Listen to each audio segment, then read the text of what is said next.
প্রিয় বন্ধুরা, ক্লাস 9 অর্থাৎ নবম শ্রেণীর ছাত্রদের জন্য আজ আমি রাশিবিজ্ঞান বিষয়টি আলোচনা করব। তো এই বিষয়টি যখন আলোচনা করছি, আলোচনার শেষে যদি তোমাদের এই বিষয়টা আমার ভালো লাগে, আমার আলোচনাটা পছন্দ হয়, তাহলে তোমরা আমাকে লাইক করবে, শেয়ার করবে বন্ধুদের জন্যে, আবার সাবস্ক্রাইবও করবে। তাহলে আমরা আলোচনায় চলে যাই। তো রাশিবিজ্ঞান বিষয়টা জানতে গেলে প্রথমত তুমি একটা ভাবো যে ধরো তোমার ক্লাসে গণিত বিষয় হোক, যে কোনো একটা বিষয়ে ধরো পরীক্ষা নেওয়া হয়েছে 40 মার্কে, ফুল মার্কস 40 এখানে লেখা রয়েছে দেখো বোর্ডে, এবং তোমাদের ক্লাসে ধরা যাক 30 জন ছাত্র রয়েছে। তো 30 জন ছাত্রের 40 নম্বরের পরীক্ষায় প্রাপ্ত নম্বরগুলোর একটা সংগ্রহ করা হয়েছে, এখানে সেটা তুলে নেওয়া হয়েছে। তো এই যে দেখো প্রত্যেকটা একটা রোতে আমরা 10 জন ছাত্রের নাম্বার পরপর লিখেছি, পরের রোতেও 10 জন, তারপরের মোট 30 জনের এইভাবে নাম্বারটা, প্রাপ্ত নাম্বারটা আমরা লিখে রেখেছি। তো এইখান থেকে আমাদের উদ্দেশ্যটা কি না, এগুলোকে আমরা হিসেব করছি। তো এই যে তথ্যগুলো দেখতে পাচ্ছ, এই তথ্যগুলোর মধ্যে সব থেকে কম নাম্বার কত পেয়েছে না 5 পেয়েছে, আর সব থেকে বেশি নম্বর কত পেয়েছে না 40-এ 40 পেয়েছে, একজনই পেয়েছে। তো এই যে তথ্যগুলো আমরা পাচ্ছি, দেখতে পাচ্ছি, এই তথ্যগুলোর মধ্যে আমরা সব থেকে কম নম্বর প্রাপ্ত নম্বরটা হচ্ছে 5, আর সর্বোচ্চ নম্বরটা হচ্ছে 40। এর প্রসারটাই হচ্ছে 5 থেকে 40, অর্থাৎ বিয়োগফলটা কত না, এর প্রসার লিখতে পারি আমরা, প্রসার সমান, তাহলে এই তথ্যের প্রসার কি হচ্ছে না, প্রসার সমান 40 মাইনাস 5 সমান 35। তো এখন আমার কাজ হচ্ছে এখান থেকে প্রাপ্ত মানগুলো লিখে লিখে পাশাপাশি ট্যালি মার্ক রেডি করা। তা আগেও তোমরা অন্যান্য ক্লাসে করেছো, তবু আরেকবার মনে করিয়ে দিই। যেমন ধরো 5 নম্বরটি কতজন পেয়েছে, কেটে নিলাম, একটা দাগ দিলাম। দ্বিতীয় জন 5 পেয়েছে, দুটো দাগ হলো। আর কোথাও আছে 5, এটাতে নেই, এটাতে আছে, হ্যাঁ এখানে আছে, 3টে দাগ হয়ে গেল। আর কোথাও আছে, এখানে আছে, 4টে দাগ, যেই হয়ে গেল। পঞ্চম দেখো আর একজন পেয়েছে 5, তাহলে এইভাবে আমরা কেটে দিলাম। এইভাবে আমরা এর পরেরটা কিন্তু আবার আলাদা করে গ্রুপ এরকম করে তৈরি হবে, অর্থাৎ একটা গুচ্ছতে আমি 1 2 3 4-এর পর 5 নম্বর হলেই কেটে দিচ্ছি এবং পরেরটাতে চলে যাচ্ছি। দেখো এরপরে কোনো আর 5 পেয়েছে না, পায় না, তাহলে আর হচ্ছে না। তাহলে টোটাল আমার এটা হলো 5 পরিসংখ্যা হলো 5। ট্যালিমার্ককে এইভাবে আমরা সিম্বলাইজড করেছি, বা এইভাবে আমরা সংকেত রূপে লিখি, এই সংকেতে। তো এরপরের স্কোরটা 6 নম্বর কতজন পেয়েছে না, একজন পেয়েছে, একটা দাগ দিলাম।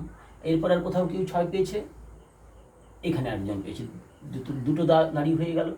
আচ্ছা, 6 দ্বিতীয় লাইন, তৃতীয় লাইনে কেউ 6 পেয়েছে না, কেউ আর পায়নি, তাহলে এর পরিসংখ্যা হলো আমার 2।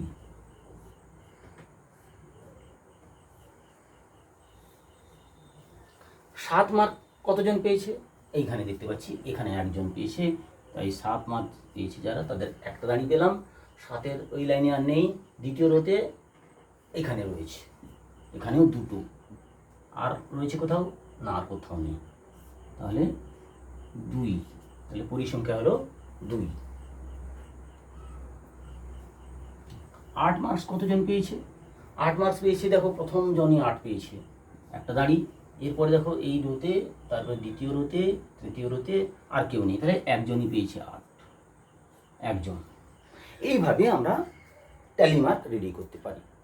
তাহলে এই তথ্য থেকে আমরা সমস্তগুলো তুলছি না, এরকম পরপর মার্কসগুলো আমি লিখে এরকম করে কতজন ওই বিশেষ মার্কটি পেয়েছে তার জন্য ট্যালি মার্ক দাগ দিয়ে করতে পারি, এবং সেটা গুণে নিয়ে টোটাল কতজন ওই বিশেষ নম্বরটি পেয়েছে সেটা আমরা পরিসংখ্যা হিসেবে লিখে দেবো এখানে। তো পরিসংখ্যার জন্য আমরা এফ বা ফ্রিকোয়েন্সি কথাটা ইউজ করি, FI। আর এখানে প্রাপ্তমানকে একটা চলরাশি XI দ্বারা ডিনোট করেছি বা সংকেত দিয়েছি, এই স্টুডেন্টদের প্রাপ্ত নম্বরগুলোকে XI এটা দ্বারা। তাহলে XI এর প্রাথমিক মান অর্থাৎ X1 এর মানটা হলো আমার 5, X2-র মানটা হলো 6, এটা X3-র মান 7। এরকম করে আমরা চেষ্টা করছি যে ছোট থেকে, মানে সব থেকে কম প্রাপ্ত নম্বর থেকে শুরু করে আস্তে আস্তে বাড়িয়ে অন্যান্য স্টুডেন্টদের যাদের বেশি বেশি নম্বর তাদেরকে পরের দিকে রেখেছি। এইভাবে এটা আমরা কি করার চেষ্টা করছি, এটাকে সাজানোর চেষ্টা করেছি। তার মানে কি, এই নাম্বারগুলো সব এলোপাথারি ছিল, এই এলোপাথারি নাম্বার থেকে আমরা চেষ্টা করছি সেগুলোকে একটা সাজিয়ে নেওয়ার। তার জন্য এই যে আমরা রেডি করছি এটা ট্যাবুলার ফর্মে অর্থাৎ তালিকাবদ্ধ করার চেষ্টা করছি। এটাকে আমরা বলছি একটা বিভাজন, কি পরিসংখ্যা বিভাজন, পরিসংখ্যা বিভাজন তালিকা। তার মানে প্রাপ্ত নম্বর এবং তার অনুরূপ পরিসংখ্যা। কোনো একটা বিশেষ নম্বরে কতজন ছাত্র ওই নাম্বারটি পেয়েছে, কতজন ছাত্র না 5 জন, এই 5 নম্বর পেয়েছে 5 জন ছাত্র, 6 নম্বর পেয়েছে 2 জন ছাত্র। এইভাবে এই যে টেবিলটা আমার রেডি হবে তাকে বলছি পরিসংখ্যা বিভাজন তালিকা। তো এই পরিসংখ্যা বিভাজন তালিকাতে এক্সের মানগুলো দেখো 5-এর পর 6, 7, 8, ঠিকই 9, 10, 11, 12, 12 পর 14 হয়ে গেল। এরপরে আরও লক্ষ্য করে দেখবে সব দূরের দূরের সংখ্যাগুলো পাচ্ছি। এর মধ্যে তো অসংখ্য সংখ্যা আছে, কিন্তু ছেলেরা সেই নম্বরগুলো পায় না। তো এই ক্ষেত্রে আমার প্রাপ্ত মানগুলোতে যেমন আছে সেভাবেই আমরা লিখতে গিয়ে দেখলাম কিছু কিছু মান আছে, আবার কিছু কিছু মান নেই, যে সংখ্যাগুলো আমাদের জানা আছে অথচ ছেলেরা ওই নম্বরটা পায় না। তার মানে এক্ষেত্রে এই প্রাপ্ত মানকে যে চলরাশি হিসেবে আমরা কল্পনা করছি বা বিবেচনা করছি, সেই মানটা কতগুলো নির্দিষ্ট মানে নিচ্ছে। অর্থাৎ কতগুলো নির্দিষ্ট মান নিচ্ছে মানে কি সমস্ত মান নিচ্ছে না, বিচ্ছিন্ন কতগুলো মান নিচ্ছে। এই জন্য এই চলটাকে বলছি আমরা বিচ্ছিন্ন চল। এবং এই যে বিন্যাস বা এই যে সাজানো, সেটা বিচ্ছিন্ন চলের জন্য একটা তালিকা তৈরি হচ্ছে। তো এইটাকে আমরা কিভাবে অবিচ্ছিন্ন অর্থাৎ কতগুলো নির্দিষ্ট মানে মানের স্তর বা সম্পূর্ণ কতগুলো মানের ব্যান্ডের মতো ভাবতে পারি, কতগুলো স্তরে আমরা ভাবতে পারি, সেক্ষেত্রে আমরা কীরকম করে সেটা চিন্তা করতে পারি। এই যেমন ধরো আমরা এটাকে কতগুলো, ধরো আমাদের প্রাপ্ত নম্বর কত 0 থেকে বেশি আর 40 বা 40-এর কম, তাহলে 0 থেকে 40 এর মধ্যেই আমার ছেলেদের প্রাপ্ত মানটা ঘোরাফেরা করছে। তো এইটাকে আমরা কতগুলো ব্রেক করছি, কতগুলো ইন্টারভ্যাল বা কতগুলো শ্রেণীতে, সেই শ্রেণীটা আমি এবার লেখার চেষ্টা করছি। ঠিক আছে, তাহলে ট্যালি মার্কসটা এখন তুলে দিই, শুধু পরিসংখ্যা বিভাজন লিখব আর স্টুডেন্টের প্রাপ্ত মানের শ্রেণী এবার লিখে দিচ্ছি। অতিরিক্ত প্রাপ্ত মানের শ্রেণী লিখছি, মানের শ্রেণী। তাহলে এইগুলোকে মানগুলোকে আমরা মানে আলাদা আলাদা মানে নির্দিষ্ট কোনো মান না বলে কতগুলো স্তর বা কতগুলো শ্রেণীতে বিভাজন করার চেষ্টা করছি। তো সেক্ষেত্রে আমি এইটাতে আর না থেকে আমি শুধু বলছি যে এটাকে আমি বের করছি, আমি তো পুরো পরিসংখ্যা এখানে রেডি করি না, তো আমি একটা আন্দাজে বলার চেষ্টা করছি, যদিও এই তথ্য থেকে তুমি সেটা পাবে না। ধরা যাক আমি ভাগ করছি এটাকে 0 থেকে 10, 10 থেকে 20, 20 থেকে 30, 30 থেকে 40, এই 4টি বিভিন্ন শ্রেণীতে আমি ওদের নাম্বারগুলোকে ফেলার চেষ্টা করছি। তো আমি আবার বলছি যে এইখানে যে তালিকাটা দেওয়া হচ্ছে এটা আর ভাবো না, আমি নতুন করে একটা কল্পনা করছি যে ধরা যাক যে 0 থেকে 10-এর মধ্যে স্কোর করছে ধরা যাক 8 জন, আর 10 থেকে 20-এর মধ্যে ধরো 5 জন স্কোর করেছে, তাদের ফ্রিকোয়েন্সি এইভাবে হচ্ছে। আর এই শ্রেণীতে যারা আছে অর্থাৎ যারা তাদের মার্কসটা 20 থেকে 30-এর মধ্যে, তারা ধরো যাক 10 জন, আর এইখানে ধরা যাক 7 জন আছে। তাহলে কতজন হলো 8, 5, 13-এর সাথে 20, 20, 10, 30, হ্যাঁ টোটাল সেই আগের মতো 30ই চলে আসছে। যাই হোক, টোটাল ফ্রিকোয়েন্সি সামেশন FI এইভাবে প্রকাশ করি, সেটাই হচ্ছে ক্যাপিটাল N, অর্থাৎ মোট পরিসংখ্যার সমষ্টি, অর্থাৎ মোট ছাত্র সংখ্যাই আসবে। তো এখন এই যে শ্রেণী বিভাজন করলাম, আবার বলছি এই তথ্যের সঙ্গে এখন আর আমার কোনো সম্পর্ক নেই, আমি একটা ধরে নিচ্ছি যে ধরা যাক যে ছেলেদের প্রাপ্ত নম্বর এইকে কতগুলো শ্রেণীতে ভাগ করছি এবং যে শ্রেণীগুলো পর পর একটার সঙ্গে আরেকটা যুক্ত হিসেবে আছে। তাহলে এই ক্ষেত্রে মানগুলো দেখো 0 থেকে 10 যেখানেই শেষ হচ্ছে সেখান থেকে পরবর্তী শ্রেণীটা শুরু হচ্ছে। এইভাবে শ্রেণীগুলো পরপর ঘন সন্নিবিষ্ট আছে, কোনো গ্যাপ নেই তাদের মধ্যে। এই ধরনের এই যে বিভাজন, সেক্ষেত্রে মানটা তাহলে কি নির্দিষ্ট মানে 0 থেকে 40 পর্যন্ত সমস্ত রকমের মানগুলো আমরা সেখানে কল্পনা করতে পারি। যার কারণে এই যে বিভাজন, এই বিভাজনের ক্ষেত্রে চলরাশি যদি xi এর মান বলি, সেটা কিন্তু কতগুলো শ্রেণীতে থাকছে। শ্রেণীগুলোকে আমরা ধরো প্রথম শ্রেণী, ফার্স্ট শ্রেণীকে L0, L1 বলতে পারি, নেক্সট শ্রেণীটা L1, L2 এর মধ্যে বলতে পারি, এরকম করে L0, L1, L1, L2, L2, L3, L3, L4 এরকম করে লিখতে পারি। তো এইভাবে মানে জাস্ট এল বোঝাচ্ছে লিমিট বা এই শ্রেণীর সীমা। এই শ্রেণীর সীমা তাহলে কি, প্রথম শ্রেণীটা সীমা কি হচ্ছে না, ওটা 0 থেকে শুরু হয়ে 10 পর্যন্ত বিস্তৃত। তাহলে এর দুটো সীমা, একটা হচ্ছে লোয়ার লিমিট বা নিম্ন সীমা, আর বড় মানটা হচ্ছে ঊর্ধ্ব সীমা। তাহলে ফার্স্ট বা প্রথম শ্রেণীটির নিম্ন সীমা হলো 0 আর ঊর্ধ্ব সীমা হলো 10। ঠিক আছে। আর প্রথম শ্রেণীর পরিসংখ্যা কত না 8। এবং লক্ষ্য করো প্রতিটি শ্রেণী ইকুয়াল স্পেসড, অর্থাৎ তাদের লেন্থগুলো সমান। লেন্থ বলতে দেখো 0 থেকে 10 মানে অন্তর্ফল কত 10। আবার 10 থেকে 20 তারও অন্তর্ফল কত না 20 বিযুক্ত 10 সমান 10। আবার 3 নম্বর শ্রেণী তাতেও দেখো 30 হচ্ছে ঊর্ধ্বসীমা মাইনাস নিম্ন সীমা হচ্ছে 20, অর্থাৎ সেখানেও 10-এর পার্থক্য। এইভাবে প্রত্যেকটা শ্রেণীর শ্রেণীদৈর্ঘ্যের মান হলো 10। ঠিক আছে। অর্থাৎ প্রত্যেকটা শ্রেণী সমদৈর্ঘ্য বিশিষ্ট, এবং তাদের অনুরূপ পরিসংখ্যাগুলো আমি কল্পনা করে নিয়েছি, ধরে নিয়েছি এরকম ধরো তথ্য অনুযায়ী এটা হচ্ছে। তো এখানে মোট পরিসংখ্যার মান হচ্ছে এটা। ঠিক আছে। তো এইটা হচ্ছে কি, এই যে বিন্যাস করা হলো এইটা হচ্ছে আমার কন্টিনিউয়াস ডিস্ট্রিবিউশন বা অবিচ্ছিন্ন, এখানে বিচ্ছিন্ন নয়, অবিচ্ছিন্ন পরিসংখ্যা বিভাজন তালিকা। এই অবিচ্ছিন্ন পরিসংখ্যা বিভাজন তালিকার আমরা আবার কত রকমের ব্যাপারগুলো আমরা দেখতে পাই। দেখো এক্ষেত্রে যে শ্রেণীগুলো দেওয়া হয়েছে, তোমার প্রশ্ন জাগবে যে আচ্ছা 0 থেকে 10 পর্যন্ত প্রথম শ্রেণীতে আছে, আবার 10 থেকে 20 পর্যন্ত দ্বিতীয় শ্রেণীতে আছে। তাহলে যে ব্যক্তি বা যে স্টুডেন্টটি 10 নম্বর পেয়েছে তাকে প্রথম শ্রেণীতে রাখবো না দ্বিতীয় শ্রেণীতে রাখবো? এইখানে একটা কোয়েশ্চেন আসবে, মনের মধ্যে সংশয় আসবে যে কোন জায়গায় রাখবো আমি ওকে। তো সেই ক্ষেত্রে তার উত্তরটা কি হবে? সত্যি কথাই যে 0 থেকে 10 এটাতে 10 আছে, পরে 10 থেকে 20 সেখানেও 10 রয়েছে, তাহলে 10টাকে কোন কোন শ্রেণীতে ইনক্লুড করব আমরা? না তার জন্য আমার কথা হচ্ছে এই যে এইখানে আমরা দুটো মেথডে চিন্তা করি। কি সেটা না, এক্ষেত্রে এই যে ধরো এই শ্রেণীর মধ্যে যারা আছে তাদেরকে আমরা চলরাশি যদি x0 বলি, তার মানটা 0-র সঙ্গে সমান, 0 থেকে বেশি কিন্তু 10-এর কম, অর্থাৎ প্রান্ত মানটা আমরা এক্সক্লুড করছি। অর্থাৎ এটাকে বলছি আমরা এক্সক্লুড মেথড বা বহির্ভুক্ত, মানে বাইরে বেরিয়ে যাওয়া, বহির্ভুক্ত। আর এটা হচ্ছে অন্তর্ভুক্ত পদ্ধতি। দুরকম পদ্ধতি এখানে চালু আছে। এটা বহির্ভুক্ত পদ্ধতিতে কি হচ্ছে না, উচ্চ মানটি শ্রেণীর ঊর্ধ্ব মানটি, ঊর্ধ্ব সীমাটা শ্রেণীর মধ্যে নেই, এটা আমাকে ধরে নিতে হবে। ঠিক আছে। অর্থাৎ মানটা 0 থেকে অ্যাকচুয়ালি 10-এর কম, নট এক্স্যাক্টলি 10। ঠিক আছে।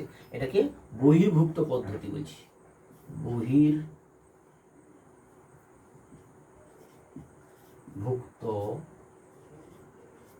পদ্ধতি।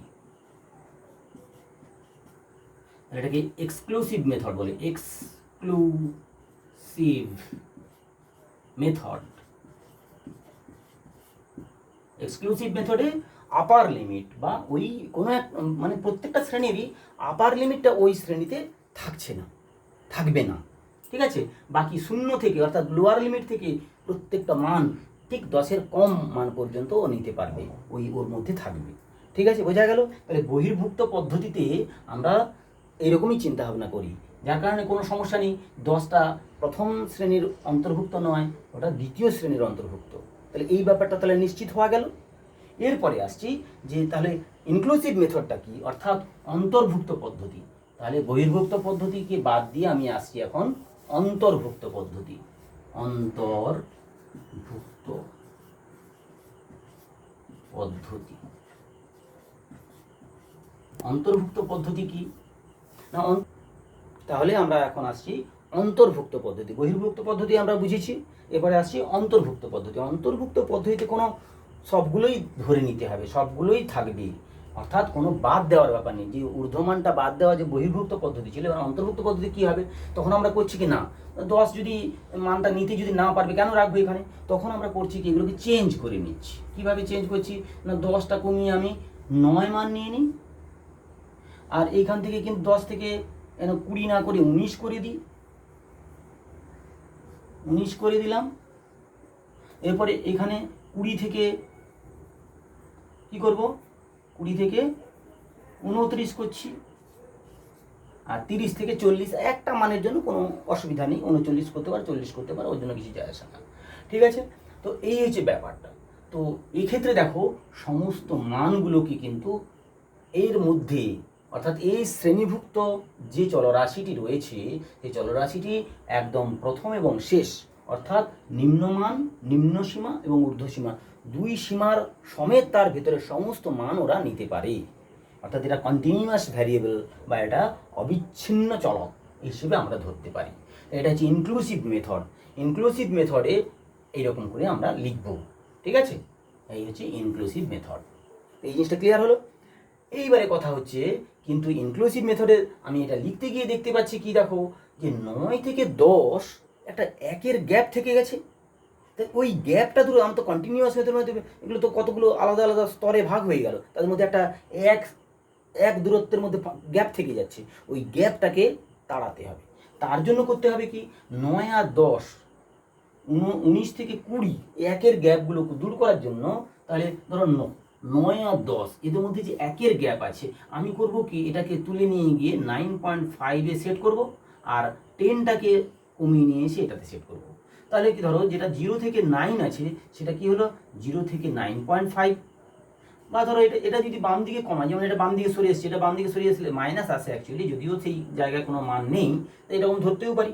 তাহলে লেন্থটা আমার কি 0.5 দুদিকে বেড়ে যাচ্ছে, অর্থাৎ দৈর্ঘ্যটা 1 একক বেড়ে যাচ্ছে। এখানে দেখো ঠিক একটা কমে যাচ্ছে না, দৈর্ঘ্য 9 - 0 মানে 9 হচ্ছিল।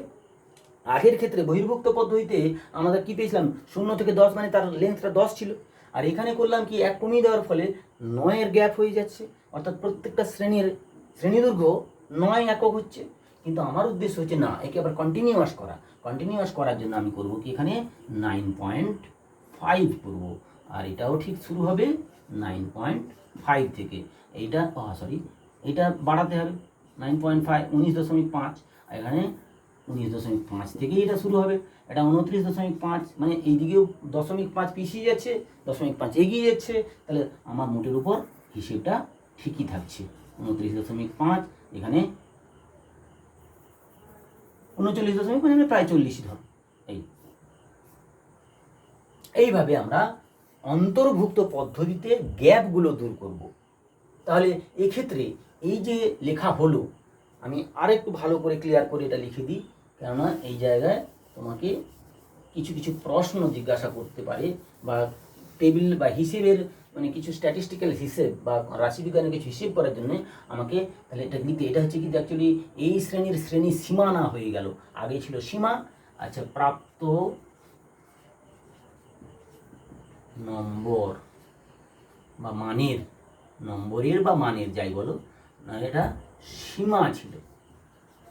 সীমা ছিল কোথা থেকে, 0 থেকে 9, আবার 10 থেকে 19, 19 থেকে কত হচ্ছে, 19 × 10 = 29, 19 × 10 = 29, আবার এখানে 30 থেকে এটা 20 ছিল, 20, এটা 40 ধরো শেষ করেছি।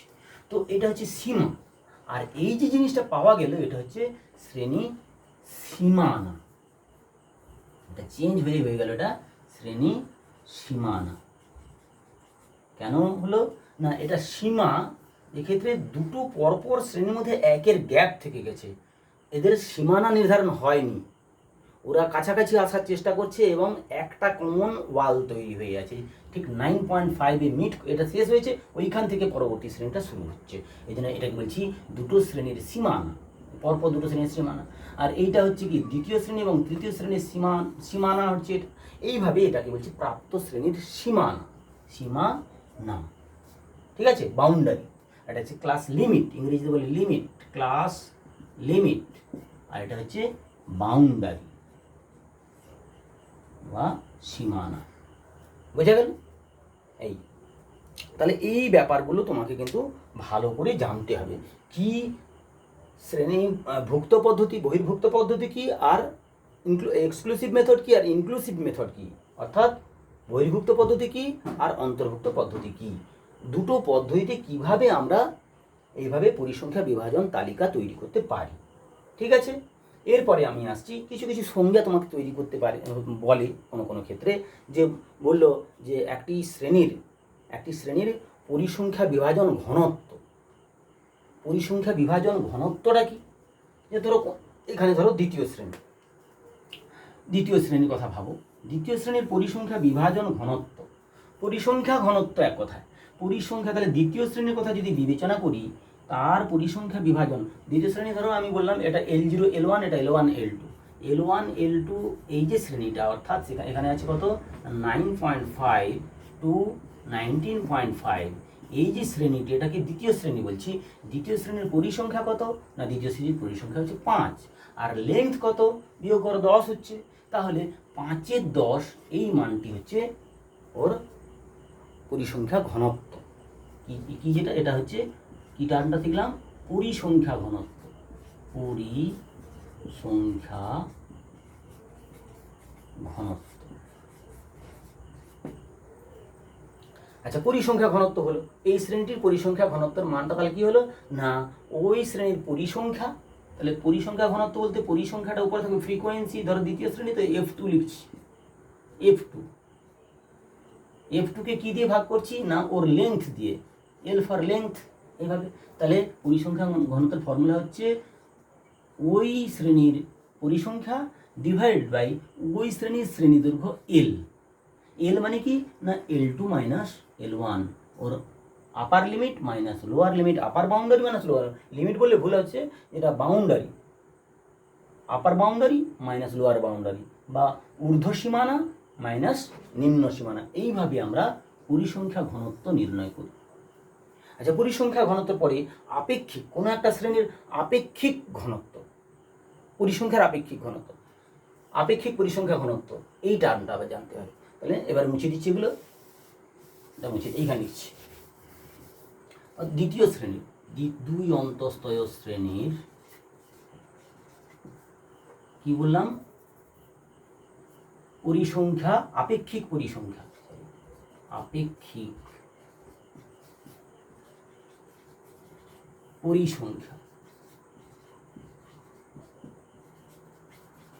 সমান কি, আপেক্ষিক পরিসংখ্যা কি না ওর পরিসংখ্যাকে মোট পরিসংখ্যা অর্থাৎ সামেশন এফ, এটা F2 দ্বিতীয় শ্রেণীর জন্য F2 divide by summation FI মানে কি, মানে F2 বাই ক্যাপিটাল N। এখানে F2 কত না দ্বিতীয় শ্রেণীর পরিসংখ্যা হচ্ছে 5, তাহলে 5 হলো, আর টোটাল পরিসংখ্যা কত, মোট পরিসংখ্যা 30, তাহলে কি 1/6 হচ্ছে, ঠিক আছে 1/6, তার মানে কত হবে 0.140, এই তো 1 মানে 61640 হলে 6, এইভাবে চলতে থাকবে 0.166 এরকম করে চলতে থাকবে ধরো, ঠিক আছে। তো এই যে জিনিসটা ব্যাপারটা বোঝা গেল। তাহলে কি জানলাম, পরিসংখ্যা, একটা শ্রেণীর পরিসংখ্যা ঘনত্ব কি, তারপরে জানলাম আপেক্ষিক পরিসংখ্যা জিনিসটা কি, ঠিক আছে। তো এই ব্যাপারগুলো তোমাদেরকে খেয়াল রাখতে হবে। আর যদি বলে আপেক্ষিক পরিসংখ্যার শতকরা মান কত, একে শতকরা নিয়ে আপেক্ষিক পরিসংখ্যাটা জেনেছি, এটাকে শতকরাতে আনতে গেলে কি 100 দিয়ে গুণ করতে হবে, কিছু না। তাহলে শতকরা আপেক্ষিক পরিসংখ্যা, এক কথা শতকরা পরিসংখ্যা, থার্ড টার্ম, শতকরা পরিসংখ্যা কত, এই যে আপেক্ষিক পরিসংখ্যা যা পেরেছ যা শোকে 100 দিয়ে গুণ করে দাও, তার মানে কি হচ্ছে না 1/6 ইন্টু 100, এই দ্বিতীয় শ্রেণীটার ক্ষেত্রে, ঠিক আছে, যা হবে। তো এইভাবে তোমাকে কি কি টার্ম তুমি জানলে খেয়াল রাখো এবং বারবার লেখো মনে রাখার জন্য, ঠিক আছে। আচ্ছা, এরপরে আমরা আসছি যে লৈখিক প্রকাশ।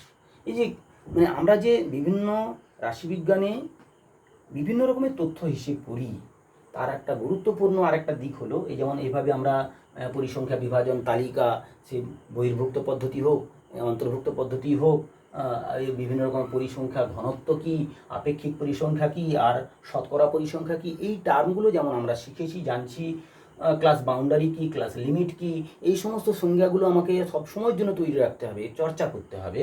ঠিক তেমনি আমরা যখন গাণিতিক রূপে একটা হিসেবে আসছি, সঙ্গে সঙ্গে এটা খেয়াল রাখতে হবে এর লৈখিক প্রকাশটা কি, এই যে রাশি তথ্যগুলোর কিভাবে লৈখিক মানে লেখচিত্রের আকারে কীভাবে এদেরকে প্রকাশ করা যায়, তো সেইটার ক্ষেত্রে আমি আসছি এরপরে।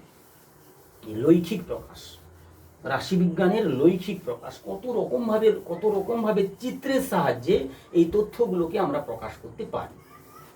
যেমন ধরো এই যে আমরা পরিসংখ্যা বিভাজন তৈরি করেছি, তো আমরা পুরো মানে লিখে দিই, এগুলো লিখে দিলাম। ধরো এই শ্রেণীর 0 থেকে 10-এ শেষ হচ্ছে, 10 থেকে 20, 20 থেকে 30, 30 থেকে 40, এইভাবে আমরা লিখলাম। তো এই ক্ষেত্রে আমরা এটাকে আমি একটা জ্যামিতিক চিত্রের আকারে প্রকাশ করতে চাইছি। কি সেটা কিভাবে সেটা করা যায় না, দুটো পারস্পরিক লম্ব অক্ষ টানছি আগে, এটা হচ্ছে অনুভূমিক অক্ষ আর এটা হচ্ছে উল্লম্ব অক্ষ। তাহলে এক্স ও এক্স ড্যাশ আমরা করেছি, এদিকটা নেগেটিভটা করছি না, ওয়াই ও ওয়াই ড্যাশ নেগেটিভটা এখানেও করছি না। তো এখানে আমি করব কি, এক্স অক্ষের ধনাত্মক দিক বরাবর এই প্রাপ্ত মানের শ্রেণীগুলোকে পরপর বসাচ্ছি। ধরো 0 থেকে 10, ধরো 5 ঘর বা 10 ঘর নিয়ে প্রতি এক একটি ক্ষুদ্র ক্ষুদ্র বর্গক্ষেত্রে লেখ কাগজের প্রতিটি ক্ষুদ্র ক্ষুদ্র মানে বর্গক্ষেত্রের ক্ষুদ্র ক্ষুদ্র বাহুগুলিকে বা ক্ষুদ্রতম বাহুকে এক একক ধরে এই 1 থেকে এই যে 0, 10 মানে প্রথম শ্রেণীটা আমি এখানে রিপ্রেজেন্ট করছি বা বসাচ্ছি, এটা 0 থেকে এটা 10টাই নিতে পারি বা 5টাও নিয়ে দেখাতে পারি, কোনো অসুবিধা নেই, তবে একই মান নিতে হবে। 0 থেকে 10 সবই তো 10-এর লেন্থ রয়েছে। তো 10 থেকে 20, 20 থেকে 30, 30 থেকে 40, এইভাবে এই 4টি পরপর সমদৈর্ঘ্যের আমরা দৈর্ঘ্যের শ্রেণীগুলোকে আমি এক্স অক্ষ দিয়ে ধনাত্মক দিক বরাবর বসিয়েছি। বসানোর পরে এবারে পরিসংখ্যাগুলো আমরা এই বরাবর, তার মানে এটা হচ্ছে কি শ্রেণী, মানে তথ্যের শ্রেণীগুলো বসাচ্ছি। শ্রেণী বললে আরও বলি শ্রেণী সীমানাগুলো বসাচ্ছি বা শ্রেণী সীমা বলতে পারো, শ্রেণী সীমানাগুলোকে আমি পরপর বসিয়েছি। এরপরে এইদিকে আছে পরিসংখ্যা, উল্লম্ব দিকে ওয়াই অক্ষের ধনাত্মক দিকে পরিসংখ্যা প্রকাশ করছি। এই পরিসংখ্যা যে প্রকাশ করছি সেটা কিভাবে প্রকাশ করছি দেখো, 0 থেকে 10 এই শ্রেণীর পরিসংখ্যা কত, 8। তাহলে আমি যদি এই 8টা মানকে 8টা ছোট ছোট ক্ষুদ্র ক্ষুদ্র বর্গক্ষেত্রে একটা বাহুকে এক একক পরিসংখ্যা যদি বিবেচনা করি, তাহলে এই ক্ষেত্রে 8 ঘর 1, 2, 3, 4, 5, 6, 7, 8 এই পর্যন্ত যেতে হবে। তো এই পর্যন্ত গেলে আমাকে উঠতে হচ্ছে কোথায় না, এই উচ্চতাটা। তাহলে এবারে এটাকে প্রস্থ আর এটাকে উচ্চতা ধরে একটা আয়তক্ষেত্র বানানো হলো। এরপরে 10 থেকে 20 এই শ্রেণীটার মধ্যে পরিসংখ্যা কত, 5। তাহলে 10 থেকে 20 এর মধ্যে পরিসংখ্যা 5, মানে ধরো এখানে 1, 2, 3, 4, 5, এই যে 5 মানটা, আর এখানে 8 পেয়েছি, তাহলে 5 মানে সোজা এই উচ্চতাটা হবে। তাহলে এইভাবে আরেকটা আয়তক্ষেত্র পাচ্ছি। এরকম করে 20 থেকে 30-এ আবার একটা আয়তক্ষেত্র, 10 একক যেতে হচ্ছে, 8-এর পর 9, 10, তাহলে এই উচ্চতার পরবর্তী শ্রেণীতে এরকম করে একটা আয়তক্ষেত্র আঁকতে হচ্ছে আমাকে এইভাবে।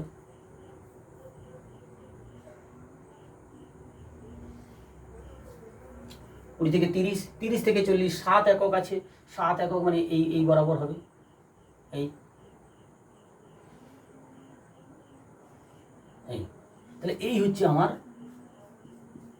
এক একটা আয়তক্ষেত্র পাচ্ছি, এক একটা ইন্টারভ্যাল বা এক একটা শ্রেণী, একটা ক্লাস, এক একটা ক্লাসের উপর এক একটা আয়তক্ষেত্র দাঁড়িয়েছে। তাহলে এইভাবে যে জ্যামিতিক চিত্রটি হলো একে আমরা বলি, কি বলি আমরা, হিস্টোগ্রাম। হিস্টোগ্রাম বা আয়তলেখ, ঠিক আছে। তো এই জিনিসগুলো তোমরা কালচার করবে যত, তত বেশি তোমাদের ধারণা মজবুত হবে, তোমাদের আরও ভালো লাগার দিকগুলো খুলে যাবে। মোর প্র্যাকটিসের দরকার, হ্যাঁ, যত বেশি বেশি করে করবে তত বেশি বেশি আনন্দ পাবে। তাহলে বন্ধুরা আমার পরামর্শ এইটুকুই যে তোমরা এটা ছোট ছোট করে কাজগুলোকে ভাগ করে, বইতে যেমনভাবে এক্সারসাইজ দেওয়া রয়েছে কম কম করে কাজ করো, প্রতিদিন 4-5টা করে কাজ করো, ঠিক আছে, তাহলে দেখবে অনেক অনেক আনন্দ পাচ্ছ। ওকে।